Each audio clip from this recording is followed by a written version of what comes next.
Oh, It is live. You're So live. welcome everybody. It is live. I want to welcome all of our new first timers and people who are not their first time at Kona, but just wanted to get some extra tips. Or who want it to be their first time in Kona, like in 2026 or Absolutely. Right. 2025. They're dreaming ahead. Yeah. Yes. And so before we get started with our great guests, I just want to say first off, this podcast is presented in partnership and collaboration with the VinFast IRONMAN World Championship. So be sure to tune in as the women take on Kailua Kona on October 14th. Now, as part of this series, we'll also have another webinar next week on Tuesday at the same time about women's specific heat and nutrition. And then I also want to make sure you all who will be in Kona come to part 2 of our first timers event, which will be a mixer on the Wednesday before race day. Now, don't worry, you don't have to be writing this all down. We will be sending out email reminders on all those events. I just want you to have it in your head that, this is not your last time to ask a question. We'll have more things. Now, if you're watching live on Feisty Facebook or Feisty YouTube, you can put comments and put questions, especially when we open it up for questions. Like, just type them in the comments and we'll see them. This will also be going out on the Feisty Triathlon podcast feed tomorrow, Thursday. And so Sarah is here to kind of tell us a little bit about, why Feisty is all in on women's Kona this year. Or why everyone is all in on women's Kona. Yeah. Kelly said to me earlier, she's like, and then you have 30 seconds to say why this is important. Like, okay. But yeah, if you are watching now or you can't stay until later, just go to your podcast app and subscribe to the Feisty Triathlon podcast feed, and you'll be able to listen to this tomorrow after our amazing editor, Carrie, is done with that. But anyway, thank you all for being here. If you are, for those who are here, like, maybe tell us where you're tuning in from. That'd be really fun just to get a little chat started. Just put that in the comments section on Facebook or YouTube. So why is this important? It has been, Kelly, an amazing year for women's sports, right? We've been talking about this for a long time. Like, I think it sort of started with the NCAA March Madness basketball tournament and the millions of people who watched that, the Tour de France Femme, the Women's World Cup was like blew the numbers out of the volleyball game in Nebraska that had, who knew that millions of people in 2023 were suddenly going to start watching women's sports. So I think it's just like such an exciting time. And we're starting to see, like, when we fund women's sports properly, when we give women access to sports and they have their own media attention and their own platform, that really women's sports are holding their own kind of across the board. So that's super exciting. And for me, and I think for all of us here, it's amazing to see also that our own sport and that Ironman have been able to also give women their own platform at the VinFast IRONMAN World Championship this year. And I love this movement that's happening. Part of the wave, right? So, and I think that, like, we know that, like, it's so important for women to have a fair race out there. Which we do if we have our own day that's for the pro race as well as the age group race. We also have more opportunity for more women to actually race at a world championship level, and also to try to improve their performances and get out there and have a world championship worthy race. And that's kind of why we're here, right? Because we want to support all those 500 plus is the number I got. Maybe you mean of first timers? Yeah, there's 500, a record number of first timers this year, which is why we're all here for you guys. Record number of women, obviously, overall, and people making their first appearance in Kona. So yeah, exactly. And so we wanted to provide as much education and information as we can. And that is why we are here today for this amazing panel. And Kelly is going to introduce the panelists now and bring them out. And she said 30 seconds, and I think I just talked for like 2.5 minutes. But anyway, anyway, we're totally here for this. And thank you all for being here. And we'll get started now. Yeah. So we're going to focus today on first timers. So I'm going to bring out our panelists and we're going to kind of talk about common first time issues. And then we are going to open it up to questions. So have your questions ready. And so let's go ahead and bring out our distinguished guests. I'm going to introduce them as they're coming out. We have race director Diana Bursch, who is the senior vice president of World Championship events for Ironman. Knows more about this race than anyone. She also lives in Kona. And we have Michelle Simmons, who is a local Hawaii-based coach for Team BSC. She's been in Kona as an athlete, as a coach, as a volunteer, and so, she has a lot of different perspectives here. We have Cherie Gruenfeld, who has done Kona 23 times, 22 times, 22 times, won her age group in Kona 14 of those times, and is a USAT Hall of Fame inductee. She swears she's not doing it again, though, so we'll see. And Sika Henry, who's the first Black female pro triathlete and did Kona as her first ever Ironman back in 2018, 2019. And so I know she's going to bring a new 2018. So she's going to bring that perspective, because I think that's just not that common anymore, kind of doing it as your first ever. And I know she spent a lot of time wondering why she was out there on the Queen K. Yeah, I think I knew I should have listened to my instincts. So I'm going to kind of ask each of you some questions. And Diana, I wanted to start with you, because I'm sure our guests, they're triathletes. They've probably studied the course, studied the schedule, read everything out there. And I want to know, are there any new things they should know about this year? Are there any things that really stand out, things you want to call out for our first timers? No, there's no changes in the course, but I would say, read the athlete guide, read the things that, and I'm sure some of the things that somebody with Cherie's wisdom and her experience out on that course can share, but believe it. Have had some friends that have been out there training, and there has just been some crazy windy days out there. And so be prepared for that. And I think that, the beautiful thing about advice when people give it to you is it's free and you don't have to take it. But it's definitely worth listening to what people have to say. And I feel like in any sport and anything we do, everybody's like, oh, this is the way you should do it. Well, listen to all that, and then listen to your gut and your coach, and do what's right for you out there. So I'm going to go ahead and ask you, what is your free advice? Since you've been doing this, almost 20 years now, right? You've seen a lot of athletes. What's kind of your biggest tip for the people who are on the island for the first time? I would say embrace every moment that you have. Know you're here for swim, bike, run. You're here to compete in race day and what the World Championship is.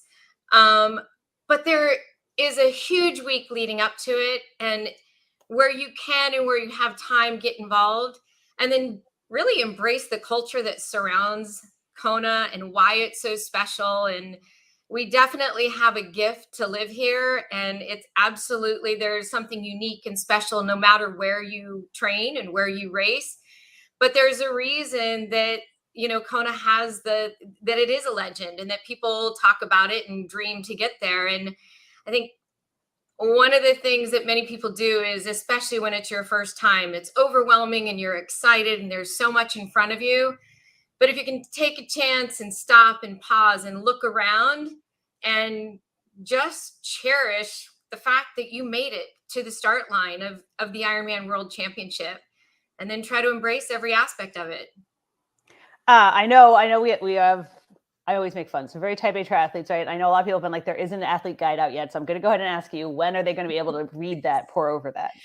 I have to tell you, it's been a challenge just with the changes, but it should be going out today. Okay.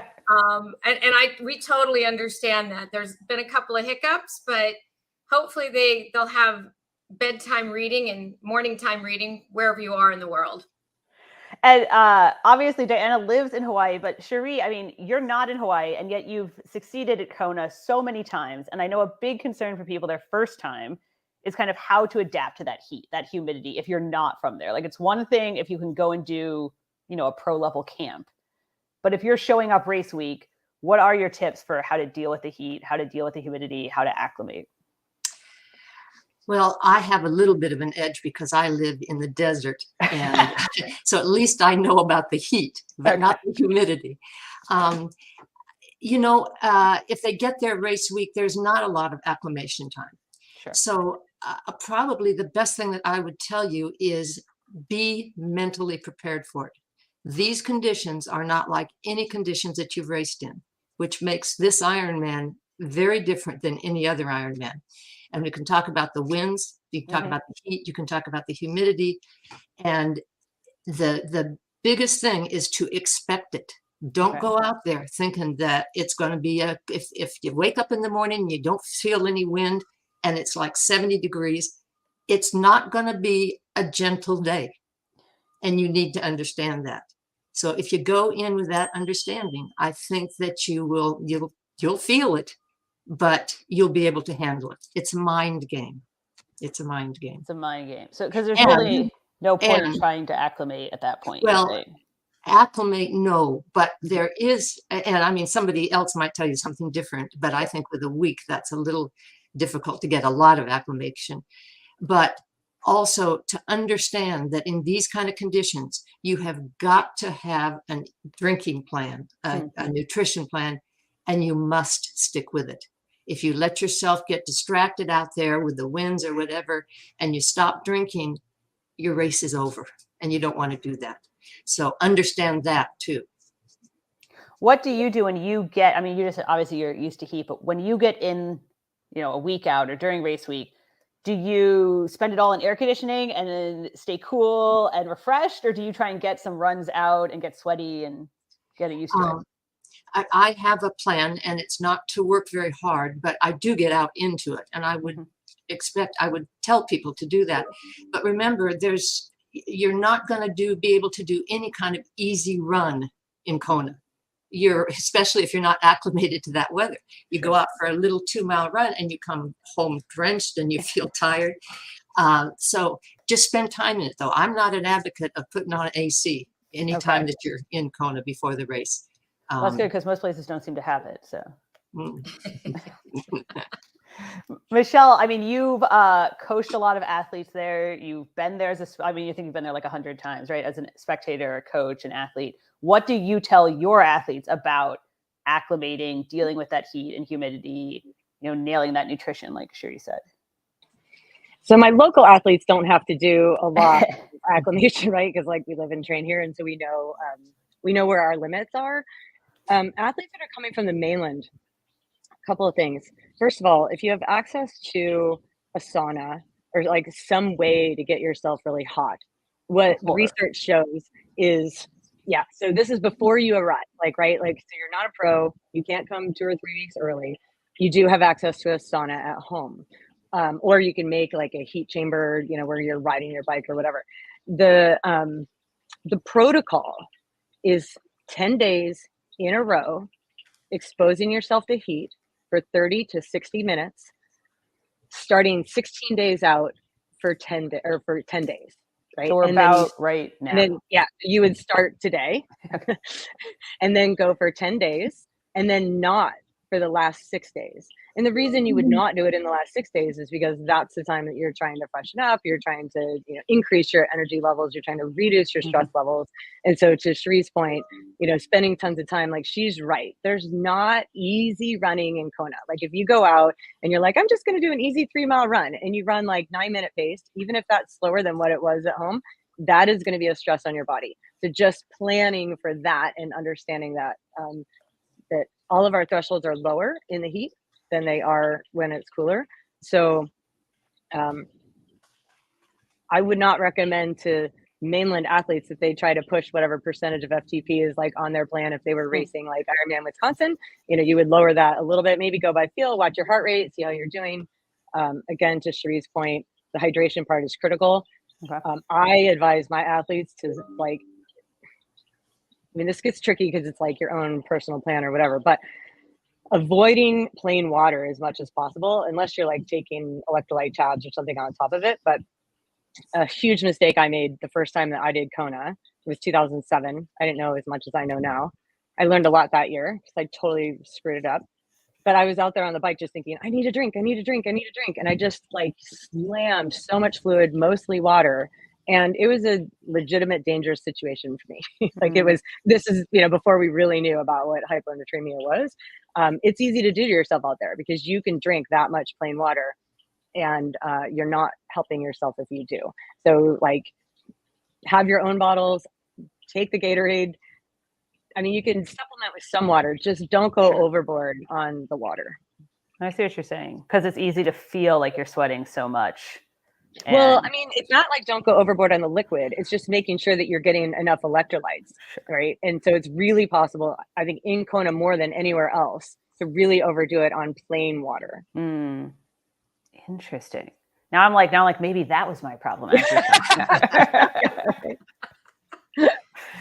I know the other, along with heat and humidity, the other question we've gotten a lot, and Sika, maybe you can speak to this some, is having it be kind of your first non-wetsuit swim, your first ocean swim, or just not being able to get that practice. I don't think where you're based, you get a lot of Pacific Ocean swim practice. No, everything was brand new for me. I'd never done a full Ironman before. I was a competitive 70.3 racer, though. Just 2 weeks before it, I was going after my pro card at Ironman 70.3 Augusta. So I literally did Augusta, and then 2 weeks later flew to Kona, and I had completely emptied the tank in Augusta trying to get my pro card. And I don't know if we're going to put this in the chat later, but the reason why why Kona was my first Ironman was because I'm a Hoka athlete, and they get, since they're a sponsor, they are gifted a slot. And Eric Gilsonen reached out to me, and he said, I know you've been through a lot this year. You had a horrible bike accident, and we think it would be a cool story to cover. Why don't you make Kona your first full Ironman? And I said, absolutely not. I never wanted to even do a full Ironman unless Kona. But of course, you tell your friends and your coach and, my dad's like, I want to go to Hawaii. You got to just do the Ironman. Let's go to Hawaii. So that's how I ended up there. But yeah, I live near a bay, so there's some open water swimming, but it was still unlike anything I've experienced. I will just say that no matter how many Ironmans, no matter how many races internationally, I've done races everywhere, there is nothing that compares to Kona. How salty the water is. I think a lot of people don't admit on their social media feeds, they put their pretty pictures that they finished Kona. For me, I actually got blown off my bike on the Queen K about 40 miles into the race. I was not used to wind like that at all. So my advice would be to actually, if you do get there in enough time, actually go out there where it's the windiest, so it's not a shock to you. And that was for me. I didn't really know what to do when the wind hit, or how shallow my wheels should I have rode, and stuff like that. And even with the heat, trying not to walk between aid stations and deciding instead to walk at the aid stations where there's fluid and all the nutritions that you need, because the longer you walk between them, the longer you're out there in the heat without everything that you need. So for me, Kona was my learning experience. It's not like I had all these races beforehand to prepare exactly for it. I was just kind of going with the day. To that point of riding out and seeing the course, that is something a lot of people have asked about. Should they, and Cherie, Diana, maybe you can speak to this some, is should they go out and ride the course? Where can they get some practice in? Do they need to rent a car? Like, how does this work? And is it safe? Like, I mean, I know it's safe. I'm asking you, but like, is it safe to ride the course not on race day? Was that for me? Did you say? Sure. And Diana, I know, from an operational standpoint, we want to make sure people know what to do.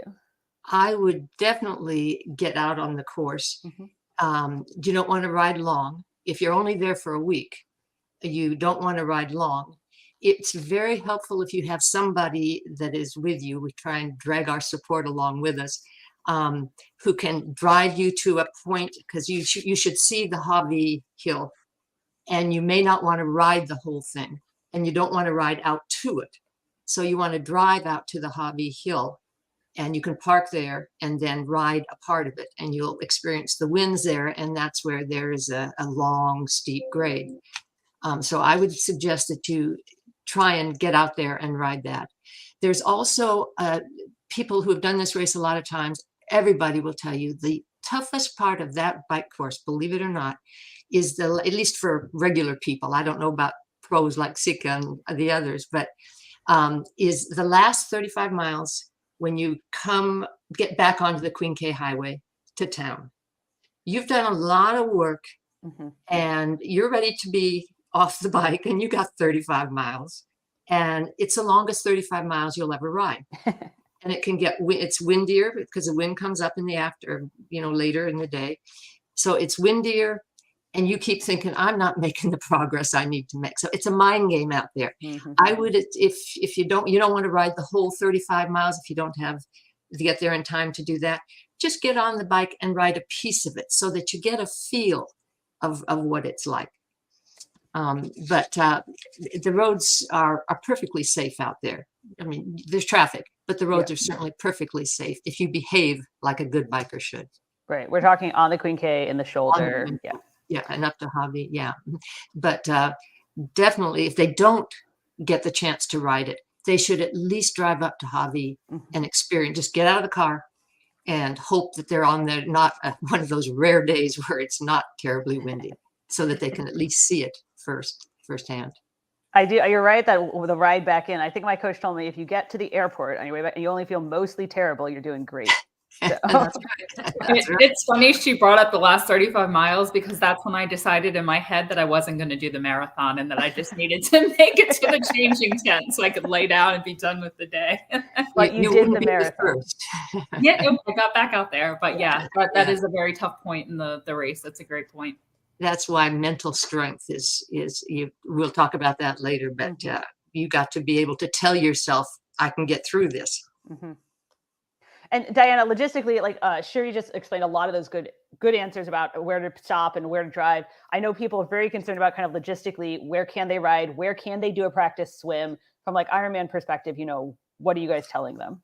So practice swims are right down where the swim start is. And actually our information tent goes up a week from Friday, which is hard to believe and exciting.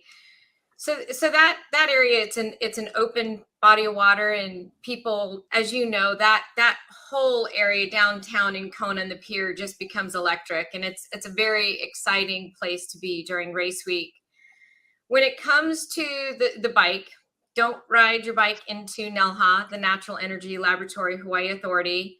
It's also called Host Park. You will run there on race day, but we're very lucky. It's a private area, and we're very lucky that we can have the race in this area. So we actually ask during race time for you not to ride your bike in there. And then I think get out of town. With the event coming to Kona, we add a tremendous amount of traffic to a very small town. So I think it's wise to drive out of town a bit, get past all of the intersections and all of the lights, especially if you're not familiar with the area, and get on your bike a little further out of town, and then stay as far to the right as you possibly can. Don't ride in a big group. Don't ride side by side, and just be smart. I think that there's a lot to us embracing where we're at, but being smart as we're doing it and being safe as we ride. And I think that along the way, there's some areas to pull off, some different parks that you can pull off and park in. When I say park, it's going to look like lava, but there's definitely some places you can find to pull over. And like Cherie says, if you have somebody that can give you a ride out, that's great as well. Don't follow your athlete. Right. That also creates a huge problem for us in the community. And, being respectful that there is a community here and people are going to work, and just trying to be the best guest that you can be in somebody else's home. I was about to say, I feel like we need to say, don't follow behind with the camera trying to get the Instagram shot out of the car. Don't ride backwards against traffic supporting a runner, because you do see a lot of that kind of dangerous behavior. Can I say one quick thing? Sure. Oh, I'm sorry, Diana. No, you're I fine. wanted to tell them about the swim. You can practice anytime on your own, but I would highly recommend, if they were there early, to do, I think it's on Sunday this year. Yep, it's on Sunday. So on Saturday, we have the Kona Town Fun Run. And then on Sunday, we have the Hawala Training Swim. And I would suggest, if you're interested, to sign up as soon as you can, because it's close to selling out. And it's a really good opportunity, especially for someone that doesn't swim in the ocean all the time. You're swimming right on the course. So when you finish that swim, you have just upped your confidence level. So it's a must do. I think a big note too, I did sign up for the training swim just for fun, but a big note too, and we can talk about this some a little bit to fear, is that training swim is a mass start though. And it is a lot of people. And so, if you're scared, if you do it and you're scared, like you just wait, hang back, let people go. That's fine. Because another thing we hear. Not to cut you off there, but we're probably going to change that. Oh, you're changing it now. Okay. Yeah, we're probably, just because it's grown so much. We probably won't do the mass start this year. Okay, so I was going to tell people, like, don't get scared, but that's another thing we hear a lot. That's not true. It's still overwhelming. It's kind of, what should they do and maybe Michelle, you can speak to this, like what you tell your athletes, and you know, what should they do if they get out in that swim and they're out in the ocean, and it is a lot of people, and it's a different vibe than a regular Ironman. Everyone's fast, everyone wants to win. So it's a lot harder to kind of, you know, remove yourself. What should they do if they kind of get scared or get overwhelmed or get stressed out there? Well, first of all, that's a great question. The key is you want to be comfortable in the ocean as much as you possibly can before race day. And here's the thing, that ocean water, I promise you, it is like the nicest ocean in the world. Like there's other ocean that's not that nice. So a lot of it is mental in your head and what you're telling yourself. And so if you're a pool swimmer and you are not used to the ocean, you're not used to the salt water, and you're telling yourself like, oh my gosh, that ocean's really big and there might be big scary animals out there. And like you're imagining, your thought train is going off, where you're imagining worst case scenarios. The chances of you panicking are significantly higher than if you are telling yourself, how cool is this? I get to swim in this incredible aquarium where commonly there's dolphins out there. I mean, if you look around, you're going to see fish. The water clarity is perfect. The temperature is perfect. So if you go into that swim focusing on all those really good things and this incredible opportunity to swim in the nicest water in the world, then you're reducing your chances of panicking before you get in. The other thing is, panic happens when we start to lose our breath, right? We start to hyperventilate. So if you do feel yourself, if you feel panic coming over you, like let's just say the race started and you feel panic coming over you, what you would want to do is you flip over on your back and you focus on your breath. And what you're trying to do is slow your breathing down. And so you're going to take longer exhales than inhales. So it's not, that is going to increase your panic versus that's how you get yourself out of the panic. Right? So the breath is what your breath is doing is it's communicating to your brain, I'm safe. And that is what will reduce the panic. But if you tell yourself that you're safe beforehand, the chances of that happening are less. And genuinely go out there every morning. Like go out Tuesday morning, Wednesday morning, Thursday morning, Friday morning, even if it's for 20 minutes, you put yourself in there. And one thing that I put on every single athlete's race schedule, either the Thursday or Friday before, whichever day like they prefer, is to go out into the ocean, swim out like 5-10 minutes, float around on your back, look around, take it all in and be like, I'm here. I made it here. This is so cool. And if you have some pleasant experiences out there in the ocean before race day, that you increase your chances of having a good experience on race day. And obviously, it's not the mass start it used to be. Diana, how many waves, like what are the biggest waves this year? Is it like a couple hundred people? Oh, that's a good question. It probably is. It's not, and I don't have it. I apologize. But there will be waves that are over 200. Okay. But that's still less than kind of a, I know Cherie remembers when it was everybody all at once, mass start. And you know, yeah, I remember, I was just visualizing what I used to do when the gun went off and there were these big guys in front of you and big guys behind you, and it was chaotic. And I just used to tell myself with every stroke, this is what you've trained for. This is what you trained for. Right. And it calmed me down. Yeah, I think, Kelly, you make a really good point as well, is, you know, no matter what wave you're in, you don't have to be in the front. It's go out there at your own pace, because you remember from the pier, as you enter the water, you have a stretch from when you enter the water to where you get to the start line. And I think that that's a really, I know for me, when I raced, which was a long, long time ago, I actually started to swim when I was comfortable, and Michelle makes some really good points. And I talked to myself all the way to the start line to tell myself that I was comfortable and that I'm doing what I did any other time I was out there swimming. But I didn't rush out there. I went out at my own pace and started. And I think you really have to do your own swim, because there's just so much excitement in the air with, you know, island breeze and the helicopters. It's just a lot, and it's so incredible, and it's such a great feeling. But I love the tips on how do I calm myself down, because it's easy to get overly excited. Mm-hmm. You know, in the early days here, they used to, the people that worked on the swim, Jan Ward and some of those, would have this drawing, and they showed you how if you started over to the left and aimed for the third buoy, not the first one, not the second one, but the third buoy, you stay out of a lot of commotion. And so you have clear swimming, and you may lose a few seconds, but you've had clear swimming during that first part when you're getting yourself into your swim rhythm. And I did that for a lot of years in the beginning. It was really a good tip. That makes sense. Yeah. Obviously, like we kind of just mentioned, it is, you know, it's a world championship, right? This isn't a regular Ironman. Everyone's very fast. I know Diana, like you guys have done the math. I'm like, everyone's fast. Everyone comes out around the same time. And maybe Sika, you can talk a little bit about, because you're a very competitive athlete, about how did that feel different? How do you kind of navigate, like, instead of being, you know, in the front, you're surrounded by everyone else who's also fast in the world. How do you kind of deal with like those packs and those people and all that?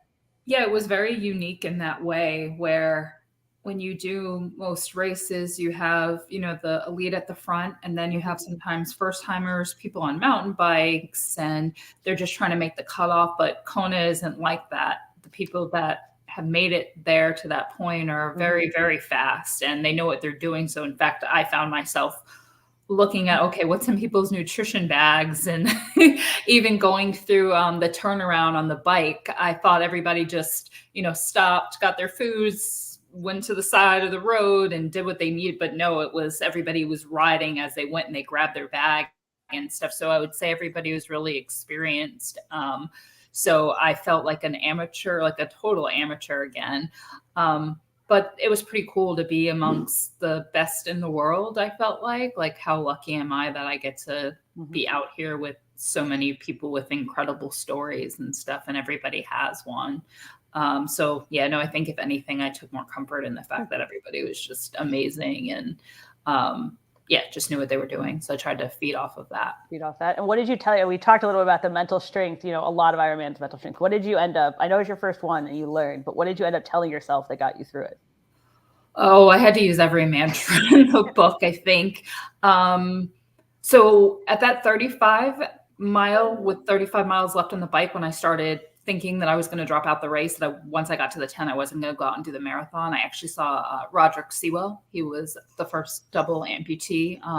He was on the push rim on the bike, and he had this look of determination on his face, like, I'm going to finish this race. And when I saw that, I was like, all right, like, he's doing this. This is amazing. Like, I can keep pushing. So it was just looking at everybody else. I saw someone pushing another person, I don't know what it's called, in the stroller, and you just see all these unique, you know, people representing foundations, people who are 30, 40 years older than you out there. And so sometimes you just take a minute to look around and realize, okay, everybody's struggling, everybody's having a hard time, but they're pushing through, and that helped. And also, I'm sure most of you aren't going to be out there alone. You're there with family and people who have sacrificed a lot to be there with you. And for me, it was my dad. He took time off from work. He flew all the way out there with me, and I knew he was waiting at the finish line for me. And so just kept thinking, like, get to dad. And I didn't want to fly home 2 days later, like, miserable DNFing and stuff. I was like, I want to, like, celebrate and have wine and, you know, just enjoy it no matter what the time was that I finished in. So yeah, it's just all those little things. And then for me also, the fact that I had that horrible accident earlier in the year, and I wasn't sure I'd ever be able to do any sports ever again in my life. You know, I had just was recovering from surgery and stuff like that. And so I was out of commission for a while. So to be able to be an athlete again, and I was just very grateful to even be there, really. No matter how much I was suffering, at least I was able to do it. Sherry, what do you tell yourself? Now I'm curious while you're out there. One of the, like you mentioned, you get things that you say to yourself. And one of the things that I say a lot during training and in racing is, whether you believe you can or whether you believe you can't, you're always right. So I believe I can. I believe too that's another way that people should get ready for this race, if it's their first one, is to go through this process, figure out what it is that pulls you out of a tough time. And I remember that one of the things that I've used in Kona in the marathon many times is when you're coming back on the highway and it's dark because I'm old and so I'm in the dark. And it also gets dark at like 5 p.m. there. It's fine. Yeah. Yeah, right. And so I tell myself, there's no place else that I would rather be than right here doing this. And then that's not what brings me out of it. Then I get this little thought, yes, there he is. I would rather be at the fucking finish line. And with that, I always get a little bit of smile on my face and it pulls me right up and I go. And I use that year after year after year. Interesting. We're going to open it up to questions in a second, but so if you guys have questions, put them in the comments on Facebook or on YouTube, wherever you're watching. But while they kind of do that, Michelle and Diana, as our local people, a big question. I know this was one for me when I got there, and it's when you hear it's kind of the logistics. Like, it just feels overwhelming. You hear all these stories about like traffic's terrible, all the grocery stores are empty, where there's no right. So what do people need to know about where to park, where to get food, where they should like go? You know, how do they manage all of that? You know, I think that some of it, obviously, we're a small town. We've definitely grown. At one time, you know, some of those stories are probably carrying over from when there was Sack and Save and KTA. You know, Sack and Save and KTA are bigger. We've got a Safeway. There are definitely options. Parking is a real challenge in town. There's no denying that. On race day, we'll actually have shuttles, and there's parking on the outskirts of town, but it can be challenging. In general, I think some of those stories get blown up, but last year they were probably really accurate. And, you know, we're going from having over 5,700 athletes that show up in Kona over 2 days of racing to one day, and our athletes are we're expecting right around 2,200. So it'll definitely feel a little bit different that way. Your main grocery stores are up Palani. You can they're all right together. And, you know, there's a Long's, there's a Target. So shopping isn't as difficult as the stories may be out there. And, you know, there's plenty of restaurants as well. And we actually kind of get feedback every year that the restaurants are actually slower during Ironman than they are different times of the year and gathering, because maybe most of the athletes are going to the grocery store to buy, to cook, if they're staying in, you know, condos or, you know, hotels that have a suite. But I think some of it, and it's busier. We got a 2-lane highway for most of the roads. So if you want to get around, you're going to face traffic. And again, just, you know, be patient. You know, the reality is the event is creating those challenges. Sure. And I obviously also like, be careful. Traffic, there is always traffic on Ali'i. It don't like, there's only 2 roads, there's only 2 lanes, people running, people biking, like, just be patient. Don't hit anyone. That's always my fear. So. No, you know, you make a good point about Ali'i Drive, Kelly. It definitely gets really congested and people want to run on it because that's where the run course is. The ocean's there. It's beautiful.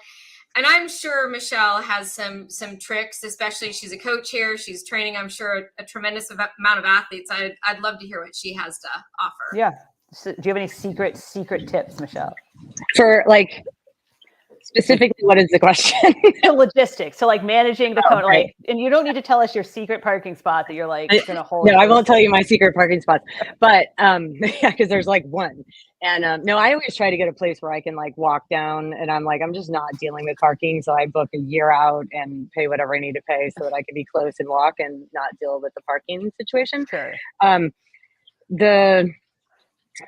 I was there last year, not racing, watching and coaching, and I expected it to be an absolute zoo, right? I was like, oh man, this is just I can't even. And so I just like put my patient hat on, and I couldn't believe it. I mean, to Diana's point, I never waited at a restaurant any night ever. I mean, I was just like, what? Like, there's so many empty tables in here, so it really was easy. I will point out, Island Naturals is a grocery store that triathletes probably want to go to because it's like the health food store or whatever. And that store has gotten bigger and improved in the last couple of years. So that's where I shop. Is at Island Naturals. Yeah. We do have a couple of questions. People want to know, so I guess I just joked that it gets dark at 5, but when do they have to worry about the dark when they're finishing? Will there be enough light out there? Because it is Hawaii, it's pretty dark. Do they need to bring headlamps? Kind of, how does that work? Go ahead, Sheree. From an athlete's perspective, I want to hear what you did. Oh, well, I hate to be the old one that always finished in the dark. But that's what it is.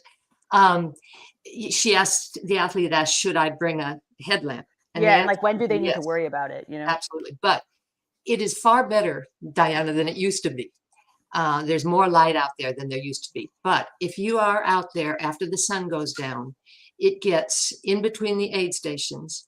And then there are spots where they have, like in the energy lab, there are spots, or NEL, whatever it's called now. There are spots where it's very dark and the road is a little rough. And for years, I just did it without a headlamp. And then one year I thought, why am I doing this? I can't run a good, relaxed pace because I'm scared of what's on the ground. You can get these tiny, light little headlamps that you stick them in your transition bag, stick them on your visor or the cap you're going to wear on the run. You put it on in the daylight. You don't feel them. You don't see nothing. And then when it gets dark, you just reach up there and press a little button and voila, you got light where you're running. They give you light sticks, but those don't light the road for you. Those should keep you from hitting somebody else or somebody else running into you. So yes, this person that asked, should I wear a headlamp? Absolutely, I would. And I was joking. Sheree keeps saying she's slow and old and stuff. I also finished in the dark, and I actually bless your heart. I had no idea it got dark like that out there. Of course, I've watched the NBC broadcast and they show the finishers and stuff, but you see it lit up on a Lee Drive and then finishing, but you don't necessarily see how dark it gets out there up on the Queen K. And I had no idea that it got that dark, but I did see the lamps that were lit up and the aid stations are lit up. So I knew, okay, that's the next one. I just need to follow the path and the people in front of me. So it's not so pitch black that you can't see anything. You're going to, fall on your face. If there's no light there's definitely light. But had I known, I would have done what Sheree just suggested and have a headlamp. And on the turnaround, it is actually pretty cool how dark it is because the finish line area, you can see it lit up from so far away. And that was exciting to me that I knew, okay, I'm getting towards that. But yeah, it does get really dark out there. And I was joking about 5 p.m. I feel like I need to say that. Yeah, that's a little early, but it does get dark early. And I want to say, sunset's probably going to be around, it might be before 6 o'clock where it starts to get dusk. I think Sheree's got a great tip. It's hard with lighting because we've done it years where we put more light out there and we actually got more feedback from the athletes that it was blinding because they're like looking into the light for so long. And so I think the other thing about it, it's dark and then sometimes it can be really lonely out there. It's a long stretch of road and some of those tips, Sheree, that you have about just the mental strength that it takes. And Michelle, talking about how to calm yourself, getting through, I think that the late night hours on the highway is something to be prepared for sure. And I just I have one point that I want to make here too, because I think I've heard from some athletes, they're like, I want to finish before the dark because I don't want to hold one of those glow sticks, right? And so they're in their mind, they've put it's a glow stick of shame or something like that. And in my first one, I had a very different perspective on that. I was like, are you kidding? I get to be one of those athletes. I mean, I watch Kona on TV so many times, right? And there's coverage. And you see these athletes trudging along in the dark with their glow sticks. And I'm like, I get to be one of those. Right? And so again, it is how you perceive it and how you look at it. And you're like, I get to have this glow stick and I get to be one of those athletes that, is making this so iconic. That's one of the images of the Hawaii Ironman is athletes, cruising along the Queen K in the dark with their glow stick. And if you get to be one of those, that's how you look at it. I'm contributing to the history of this event. This is cool. And the same thing with the wind up at Javi. If it's super windy up there, I mean, you have two ways to look at that. You can go, oh my gosh, this is so scary and this is so horrible. And guess what? It's going to be worse for you because you get really tense. if it's really windy up there and you're like, I get to experience these like legendary winds of Javi that I've heard all about. And now I know what that is because I got to do it. And so if you approach it with that mindset, your experience of those challenges will be very different. You know, that's absolutely right. And that's for the entire day from start to finish. It's all about looking at the good part of it. You know, when you go into the swim, you have your swim, whether you came out with the fastest swim you've ever had or whether you have a terrible swim, the minute you get out, put it behind you. You can't do anything about it. Move on to the bike. When the winds hit, you just look at it like, there they are. There they are. It's not a surprise. There they are. And that's how you manage your day from start to finish. And with the light stick, another way to look at that, and this is the way that I did when I was wearing them, is I would wear out there so people could see me. And the minute I turned onto a lead drive, which is where your life changes because suddenly there's light and sound and music and little kids running around, I would rip it off and find me a cute little kid that was running along beside me to give it to him. And that told me, I'm home. I'm home. That's my light stick. We obviously talked a bunch about the dark here. And so we have a couple of questions on how to how to adapt to the time zone change. I mean, I'm coming from California and it still feels funny because it does get dark earlier because you guys don't do daylight savings. Because it does get dark earlier. Everyone does operate earlier. Like it just feels like everyone's on an earlier time. And so if they're coming from far away, which most people are, how do they adapt to, the Hawaii time zone in just that week? I'm going to go with, I realized I didn't ask anybody that question. I'm going to go with Michelle. What are your tips for that?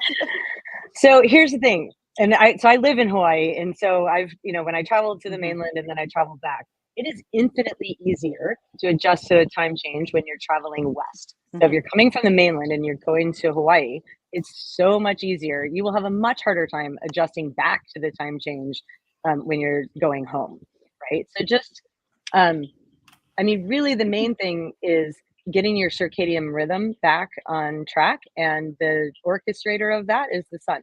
And so when you wake up in the morning, if you go out, you expose your eyes and your skin to the sunlight, that will help set your circadian rhythm and help you go to sleep on time. So that's my number one tip is like when you get there, put yourself out in the sun, not midday, first thing in the morning, watch the sun set, and that will help a lot. I came from the East Coast, Virginia. So for me, it was actually wonderful. Like at 5-6 a.m. for the race day, I stayed on my East Coast schedule. And so it was like 10 a.m., 11 a.m. at home. So I was just wide awake and ready to go. I think it's a lot easier going from East Coast to West Coast. I had a harder time adjusting going back home after. I also just feel like everyone operates earlier in Hawaii. We're all just like, sure, we all wake up at 5 a.m. That seems reasonable. Yeah.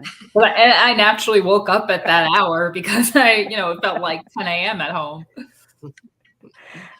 Sika, we have had a couple people here ask about the strong winds. And since you kind of said you got so freaked out about them when you were out there, what did you do? How do you deal with these winds? Is it better to be in the aero position, not in it? What did you find? And then we can kind of. I tried everything. Well, I actually got blown over. So about 40 miles in, I lost my bottles. Like I flipped in the air, everything. It was crazy. It was like I was in aero 1 minute, fine.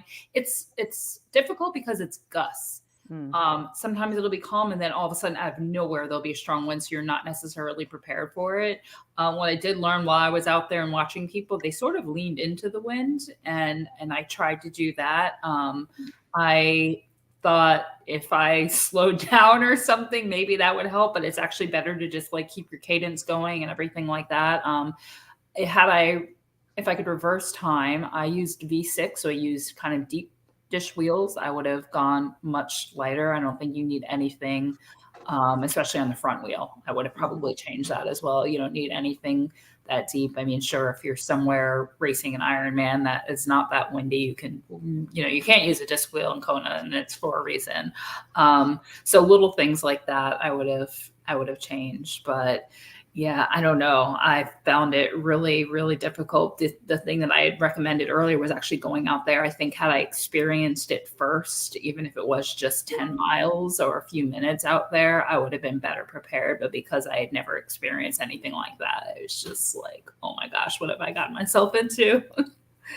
Sherry, how do you navigate these winds? Should people stay in aero? Should they keep their cadence up? There is this temptation to stop pedaling, but you kind of shouldn't. Well, I have a couple of things that I think are important. One is, as far as the aero bars go, do not feel compelled to stay in the aero bars if you're not comfortable.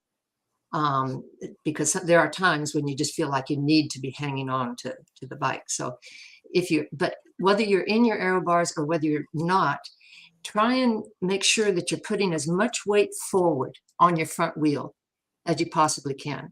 You're not trying to unbalance and, make it completely unbalanced, but make sure that the weight is there, because if the wind hits you, you're going to have a little more pushback. Another really important thing is to be relaxed in your upper body, which is hard to do when you've got these blasting winds. And like you said, Sika, there's gusts. You're going along and you think you got this under control, and then there's this big gust that comes. But if you stay relaxed, it's like trees bending in the wind. The wind hits you and you give a little, and it just moves you just a tiny bit. If you're all tensed up, you're like a piece of wood, and the wind hits you and it knocks you and it sends you over further. So just try and stay as relaxed as possible. And then the third hint has nothing specifically to do with the wind, but the thing that happens a lot of times on really bad windy days is people stop drinking because they're afraid to take a hand off and get their bottle. And I've never done it, but I've always made the commitment to myself that if it was too bad for me to take my hand and get my bottle, I would stop, put feet down and drink, because losing a second or two there is better than what you're going to lose if you don't drink as much as you should while you're fighting the winds. That makes sense. And obviously the swim equivalent is kind of the current, and some people have some questions and concerns about the current too. And I don't remember being super, super strong, but maybe Michelle, you have had different experience with your athletes. Yeah, I've personally swam. So I'm very experienced in the ocean. I would do swim races in the ocean all the time. And I've swam that course in Kona many times. And usually, so what I tell my athletes is this: first and foremost, the ocean is like a box of chocolates. You never know what you're going to get, right? That said, the last couple of years when I've gone there and I've in practice swims, I've done, I'll swim the whole course, a couple of days before. And on the way out, there tends to be a tail current in the morning. And then on the way back, there tends to be a head current. And I know that because it's I'm swimming really easy, but I'm going pretty fast according to my Garmin. And then I'll work harder coming back and be oh, it's actually slower. And so what I'll tell my athletes, and this is a really good tip for ocean swimming in currents, is that when you have a tail current, it's pretty easy to stay with the pack. You do not have to overwork. And so your really best case scenario, if there is a tail current on the way out, look, take it as an opportunity to let yourself have an easy start to the race, right? Where you're not spiking your heart rate and spiking your adrenaline in the first 5 minutes. Let the current take you out. And again, it's not a super strong current, but it's been there in the past. Then you go around a boat, and as you're coming back, that's where the way that we in Hawaii, ocean swimmers, we'll call it sticky. The water just gets a little sticky. It's just harder to move through at the same pace. But that's where it's if you kind of cruise on your way out, you can turn around, and that's where get gritty, start pulling harder, knowing that it's going to be a little bit harder coming back in. So save your energy for that. So, I will go out there. If anybody wants to find me on Instagram, I'll be there the couple days before. I'll have my Garmin and I will swim the course, and I will know if it's yeah, this is how it's been the same couple of years, where it's a tail current on the way out, head current on the way back. Contact me. I will let you know. We're going to wrap up in a second, but I want everyone, before we wrap up, to share your one secret tip, right? Mine is the poke at the Foodland Deli is the best, cheapest poke on the island. What is your thing that you just want people to know that this is your secret tip? Cherie's rubbing her head. She's oh man, this is tough. Oh no. I'll tell you what my tip is, particularly for this year, is this group of women are writing a new chapter in the Ironman history. And Ironman has a storied history. And so this is such a great opportunity. And so I would just tell them that this is the best that it gets. No matter how tough the conditions are, this is the best that it gets. When you cross that finish line, before you cross that finish line, just before you hit a Leahy Drive, take just a moment to think about the enormity of what you're doing and the part in history that you're playing and the people that helped get you here and the fact that you can do this thing. We get skewed because everybody around us is an Ironman, but we are part of such a small group of people on this planet that can do this, and enjoy that, regardless of what kind of race you've had, whether it was a disappointment or not. You should never be disappointed with the accomplishment of crossing that finish line. That's my tip. That's a good tip. Masika, we're going to go around. Everyone's going to share their tips. So what's your, it doesn't have to be as deep. It can also just be like, here's my secret parking spot. I guess no matter what, just keep moving forward and don't give up, because you never know what's going to happen. One of my favorite quotes is always believe something wonderful is about to happen. So even if you get out the water and like, oh, it's the worst swim I ever had, or, you know, you had a mechanical on the bike or something like that. It's such an incredible feeling when you do finally cross the finish line, no matter how the day went. And I think that's why so many people keep coming back to this race, even if they had a really bad Kona experience or they didn't finish at the time they wanted or whatever. Like, everybody wants to get back to Kona. And I will say, whenever I tell people that I do, like, I'm a triathlete, they don't care if you've won a race, if you get your pro card, nothing. The first thing they always ask is, did you do Kona? That's all they care about. So for that very reason alone, like, be so grateful that you get to go there and finish so that you can say, yes, I did do Kona, because that's the number one question I always get asked. Michelle, what is your tip for everybody? Okay, so I've watched this race a lot of times. When you are on the bike in the beginning, climbing up Palani Hill, so like there's this like hot corner and you go like down and you go up again and then you come down, and climbing up Palani, you're going to have like just hordes of people cheering for you with cowbells and all this. And I'm watching, and there's some people who are like standing up and they feel so good and they're like ripping it at 300 watts, like pushing up the hill. And I'm like, oh, she's going to be walking later. Actually, usually it's he's going to be walking later, because I feel like women tend to be smarter about that than some of the men.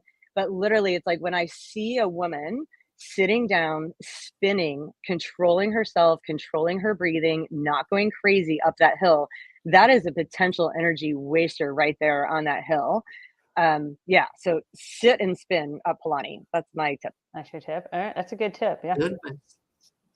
And Diana, we'll finish with, you know, I mean, you've seen this race many, many times. What is your tip for everybody? You know, all of those are really great tips. Agree with them all. But I think one of the things, because you talk about the hype and that dream to get to Kona, and people work so hard, and some people year after year to cross that finish line on Leahy Drive. And there's no guarantees how your race is going to go. You have probably done all the training and everything right, and then you just don't know what the currents are going to be, what the winds are going to be like, and what your day is going to be like. And over the years of being in the position that I'm in, I remember it took a long time for me to find, where's that magic moment, you know, from the side that we're on. And I kept thinking, oh, it's going to be this. It's going to be at the start of the race. It's going to be this moment. You know, it's like there's going to be rainbows and unicorns. And I think that the biggest thing to remember, it's not just about that finish line moment or the race day itself. It's everything that you learn on the journey that gets you to the start and that gets you to the finish. And so I really think that you got to embrace the entire journey, because what your expectations are for that day may actually be different. So don't lose sight of the journey that you're on, that's getting you to the start line, getting you to the finish line, because there's some magic just in that. Yeah, that makes sense. We're getting close to the end of the journey too. So, you know, you can see the See the whole end in sight. Well, thank you, everyone. I'm going to ask our panelists to stay on because we have a 20-second delay, but I want to thank everybody for coming and for the questions. This will be up on the Feisty Triathlon podcast feed tomorrow. So if you missed any of it, and we will be back next week on Tuesday with heat and nutrition advice. And then in Kona, you'll all be getting an invite to come to our first timers mixer and kind of, ask each other your questions. And of course, follow Women for Tri for more inspiration and information on training and racing, Ironman and Ironman 70.3 events. Thank you, everybody.